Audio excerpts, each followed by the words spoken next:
Bamwita VINICIUS Junior uzwi nka VINICIUS Junior. Ni umukinnyi w'umupira w'amaguru umunya-Brazil wavutse tariki 12 Nyakanga mu 2000, akina ku mwanya w'ubusatirizi. Ni umuwinga mu ikipe ya Real Madrid ndetse no mu ikipe y'igihugu ya Brazil. Impamvu turi kuvuga kuri uyu mukinnyi mwiza muri iyi si ni amagambo abafana ba Man City bamubwiye ubwo ikipe ya Real Madrid yahuraga na Manchester City kuri Etihad Stadium mu gihugu cy'Ubwongereza. Ni umukino wo gukuranwamo bashaka tike ya 1/8 cya Champions League.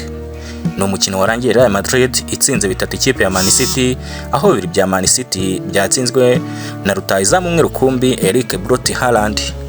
Ni mu gihe ku ruhande rwa Real Madrid igitego kimwe cyatsinzwe na Kylian Mbappe, ikindi kigatsindwa na Brahim Diaz umunyafrika mwiza muri ibi bihe, ndetse ikindi cya gatatu kigatsindwa na Jude Bellingham. Aba bafana ba Manchester City babwiye VINICIUS Junior aya magambo binyuze kuri bana bari bafite yanditseho ngo stop crying your heart out. Ugenekereje mu Kinyarwanda bishatse kuvuga ngo rekeraho kurira ndetse no kwiheba. Ibi bikaba byaturutse ku magambo yavuzwe n'abantu benshi yuko umukinnyi wa Manchester City Rodri yatwaye Ballon d'Or yari kwiriwe na VINICIUS Junior. VINICIUS Junior nawe mu kubasubiza yabasubirishije gutsinda ndetse no kwitwara neza mu mukino bahuriragamo n'ikipe ya Manchester City, kuko VINICIUS Junior yabashije gukiriya chance yavuyemo igitego cya mbere ndetse anatanga assist kuri Jude Bellingham.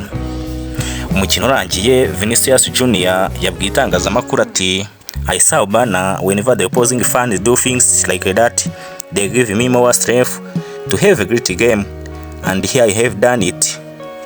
Tugenekereje mu Kinyarwanda bishatse kuvuga ati nabonye umwenda wanditseho ubutumwa, igihe cyose abafana b'ikipe duhanganye bakora ibintu nk'ibyo binyongerera imbaraga zo gukina neza, kandi nanone ndabikoze.